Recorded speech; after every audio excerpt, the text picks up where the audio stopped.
Hey everybody, it's Jason Blaha here, and it's time for part 2 of the Q&A, so let's go ahead and knock this out. First question. Hey Jason, I'm doing a good amount of push-ups daily to prepare for a Firefighter I Academy. I'm doing 3 to 4 sets of 10 to 20 push-ups, trying to work up on reps. Right now, my hands and wrists have been bothering me at times when I do push-ups. My form is rather clean, hands below the nipple line, elbows in line and not flaring out. I pause at the bottom.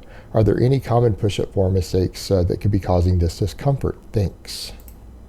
Yeah, I really hate that they use push-ups and some of these various things to really determine your level of fitness, because push-ups can be a bit hard on your wrists.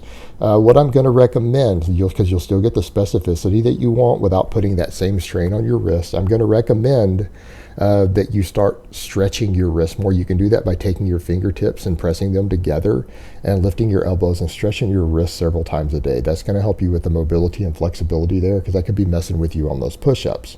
Number 2, if you're just trying to build the strength curve of it without putting the strain on your wrist, and you want to just do that for testing purposes, maybe a couple times a week to see where you're at on your max push-up reps, you can do them without doing this. But they make little perfect push-up devices, but you don't need to buy those. If you have a pair of fixed dumbbells, like just those cast dumbbells, 20s, 25, something like that, you can use those and put them down under you so that you can actually get a deeper range of motion on the push-up without putting that same strain on your wrist, because it's like grabbing a heavy dumbbell or barbell. It's going to be less stressful on your wrists than the push-ups themselves are. And then you can flex your wrists every single day, do the push-ups with the dumbbells, and that way you'll actually get better at push-ups more efficiently, because you're going to find that you can go deeper on those. So when you go to the shorter range of motion that you normally would do when they have you doing push-ups in testing, or when you test yourself once or twice a week, they're going to be a lot easier. So you're going to put that less of that overuse stress up on that wrist joint and just keep it flexible. And like I said, maybe at least once a week come in and test yourselves on the normal ones to see where you're at for your max push-ups, and then the other days just do that sub-maximal training the way that you're doing it with the dumbbells. And I think that's going to give you the best of both worlds.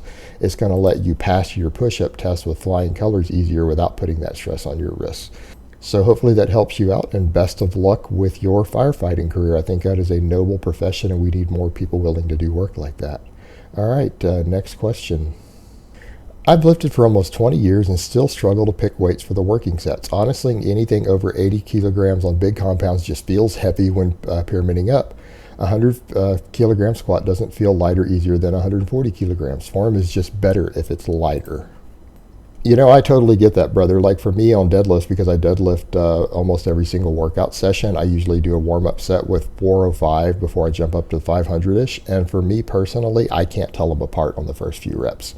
Meaning a 3-rep set with 400 feels pretty much the same as 500 does. So again, what I base it on is, rather than how I feel, I watch how fast the bar comes up. So what I generally recommend is you're ramping up, because as you get heavier and heavier, when you reach a certain threshold with weights versus your body weight, it feels the same heaviness no matter how heavy it is. I totally get that. What you need to base it on is how stiff you feel sometimes doing it, and how fast the bar moves. Like how fast can you lift it on those warm-ups or as you're ramping up. And as long as the bar speed is sufficient, you know that you have a lot more strength in the tank. But when the bar speed starts slowing down, I like to, for more advanced lifters like that, particularly again as you get older, like you said, sometimes your joints just feel stiff, the weight feels heavy no matter what. Don't base it on how it feels. Base it upon bar speed. How fast can you move it? And use that for your rate of perceived exertion. Your RPEs should be based really, I think, on bar speed at a certain point rather than how you feel. Because again, the problem you have, I get the exact same thing. So I base it purely upon bar speed when selecting weights for things like my deadlifts. So hopefully that helps you out there and gives you a better idea of how to look at it. All right, next question. Hi Jason, I was wondering if you know anything about how eating soon before a workout can affect it. Are there any negligible benefits to carbing up pre-workout, and does lifting on a full stomach negatively affect performance in the gym? All right, fantastic question. In my experience, just observing people over the years, observing myself, there is a very large individual component with this. Some people handle a full stomach better in the gym than others do, and honestly, some of it depends on how you're training. What I will say is that if you're doing any sort of significant volume on things like squats, deadlifts, anything that's going to use your whole body or put a lot of intra-abdominal pressure on you, it's not so much that the full stomach impedes performance, it's that the pressure in there can become a real problem for you, could make you prone to throwing up, and that extra pressure going the other direction can really affect your core stability and ability to perform sometimes without getting nauseated, feeling like you're going to puke. That's a very, very individual thing. What I will recommend, though, is that if you're going to do anything like that that's going to raise intra-abdominal pressure significantly, don't eat a lot of fiber. Focus on carbs, but find carbs that are a little less fibrous. You don't want to consume a giant thing of brown rice with black beans in it before you train. Keep that fiber moderate. Things like a little bit of whole wheat toast are probably okay. Grits, oatmeal with a little extra fruit added in it. The main thing, get carbs in, but the amount of carbs and the amount of fiber that you can handle is going to vary a lot person to person. What I also have noticed is that, again, that heavy intra-abdominal pressure, some people can't handle fatty meals as well before they train. So again, that depends on the person. And that makes sense when you think about it, because fat requires more gastric acids to break down than a lot of other foods. So that extra acid that your body's having to produce there can sometimes interfere with your training, because your body's putting more effort into breaking down that fat in your stomach. And you know what? It's not like you're using that fat to train on. It's not like it's helping you. You're not using dietary fat to burn when you're resistance training in any way, so it's not helping you. The main focus needs to be on carbs and determining how much you can personally eat, because any carbs at all, even a small amount, 100 calories of carbs, 200 calories of carbs before you lift, is going to boost your performance slightly when training. The amount that you can tolerate before it starts to interfere due to your GI tract being full or bloated is going to be a very, very individual thing, and it's actually going to vary depending upon the workout you're doing. Of course, the downside to it is obviously the higher volume you're working and the bigger body parts that you're using, the more carbs will benefit you, but also the more that having a full stomach can interfere as well. So it's kind of a catch-22 there. And you know what? You're going to have to experiment around a little bit and see what works best for you as far as total intake. But I will always tell people, be very careful of too much fiber, and in particularly too much fat in your gut before you train. They can both be problematic in a way, but definitely carbs in general are known to improve performance up to a certain point for any given individual in the weight room. Again, a little bit of experimentation is going to be required, but again, just be careful of certain foods. All right, next question. Is deloading for the whole body, or can it be done for one muscle group? Right now, my quads felt tired and sore during the last 2 workouts, but all my other body parts and lifts are fine. Great question. Some of that is going to depend upon the reasons in which you are deloading. If you're deloading because of overreaching and you want to super compensate from that from recovery purposes, meaning you've pushed yourself to the point to where you're now overreaching and you need to back down in order to adapt and make gains from that overreaching, you need a full body deload, because recovery from all of that is systematic. Your peripheral nervous system, all the various connective tissue, joints in your body, everything is going to be affected by that. So individual body part deloads are absolutely not going to do that much as far as the systematic adaptation to programmed or planned overreaching. So again, if you're trying to do it for dual factor recovery models because you're overreaching and pushing your body beyond its recovery ability and then backing down so you can adapt to that pushing beyond its limits, you need to do an entire full body deload. If you are deloading because of sore connective tissue, which is the other reason to deload, that's how you prevent injuries, that's how you stop overuse injuries.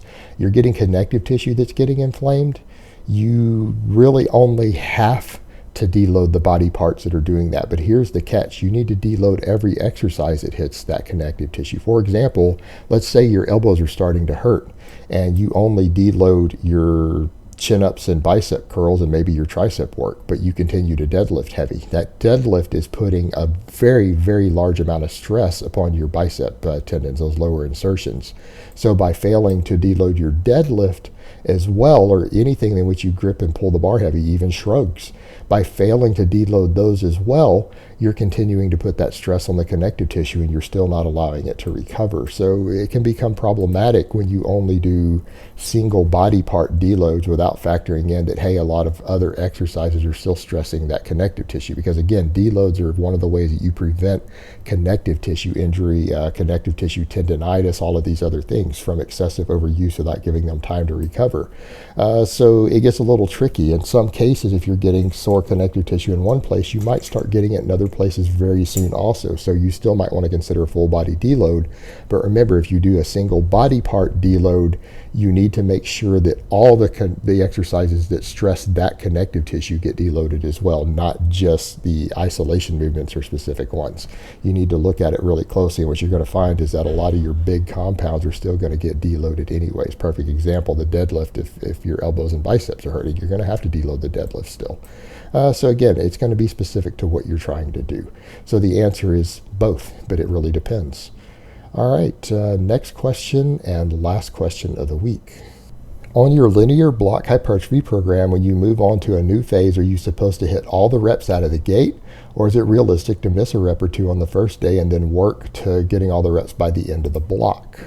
No, I fully expect you to get them all the way through. You shouldn't be missing reps ever at all on my block periodization program. If you are missing reps, you've done something very, very wrong. I'm going to go back in a second and discuss what you might have done, but there's a good chance you're not getting enough sleep or you're not getting enough food in. If you're not getting enough food or sleep in, you really have no business running an aggressive program like block periodization, because you're trying to run a program that is going to be a maximum response program that's going to give you maximum training adaptation, that's well programmed, well planned, but you're not fulfilling the other factors in your lifestyle to go with it. So you're just wasting your time at that point. People who aren't getting 8 hours of sleep every night, people who aren't getting sufficient calories, carbohydrates, and things in really have no business running serious training protocols like that. Because you're not gearing your whole life around it. Why would you gear a training program around it that assumes your whole lifestyle is compliant to that? Because these are for people with very serious goals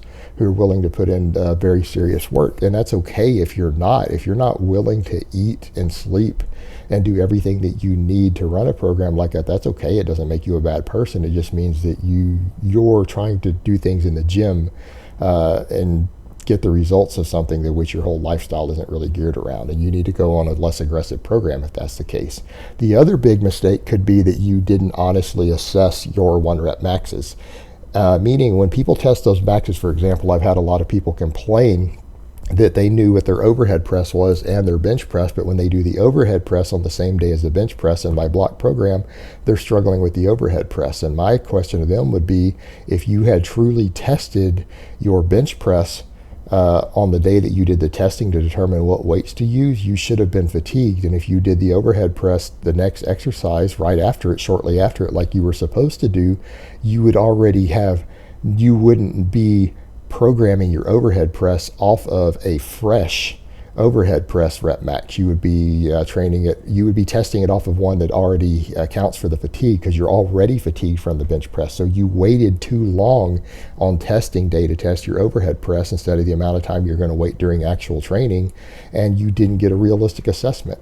Number 2, people overestimate this stuff. They come in and they try to push everything to the limit, take a bunch of pre-workouts, everything else sometimes before they come in and test their actual training maxes so that they can get their percentages, and they overestimate them sometimes. And that can be a problem also. Maybe people didn't calculate it right. You know what? When it comes to determining your actual maxes so that you can do the percentages for a block periodization program, it's better to be more conservative. Meaning, if you're not sure if your 1 rep max is actually 430 versus 450 for that exercise, err on the side of caution and calculate it at 430. Don't calculate it at 450, because the worst thing you could do is to put so much weight on the bar because you miscalculated what your 1 rep maxes were or your rep maxes that you end up missing lifts in the middle of the training. If you're missing lifts throughout the program, and you know that your sleep is on point, you know that your nutrition is on point, then you screwed up on selecting the weights. You went too aggressive as far as determining what weights you were supposed to use and what your actual predicted maxes were. You need to reel it back in a notch. You need to cut that stuff down a few percentages. You should not be missing lifts on the new blocks ever. That means you miscalculated something. And again, that's a problem. People come in and they go the other way. They get too aggressive. They overestimate what they can lift. They don't test it correctly when determining their maxes and everything. And again, that's something that can be addressed by being honest with yourself about what your limitations were. And again, the big deal there is that people, when I want you to test your maxes, that's fatigued while running the same program the way you would run it in training. Meaning if you're going to test a bench press, a barbell row, and an overhead press, you don't wait 15 minutes between each exercise, because you're not going to wait 15 minutes between exercises in training. They should be your fatigued maxes, as if you had, test them the same way that you're going to train them. If you know that you're going to overhead press shortly after bench pressing, you test your bench press max and you push it all the way out so you know what your max is, and now you're fatigued from hitting that rep max. So that fatigue should still be there when you do the overhead press shortly after. And I think that's what's really messing some people up, is that they're waiting way too long on their test day. They're taking an hour or 2 hours to do their test day instead of 15 minutes. You should be able to test all your lifts for your testing day inside of 15 minutes. Use those as your actual maxes for testing purposes to calculate what you're going to be lifting throughout the actual next 12 weeks in the program. You shouldn't be all fresh and recovered when you hit each one if you know you're going to do them in the same days in actual training. You're giving yourself unrealistic numbers. All right, guys, but that's really all I have to say on that today. I hope it's been informative, and I will talk to you guys next time.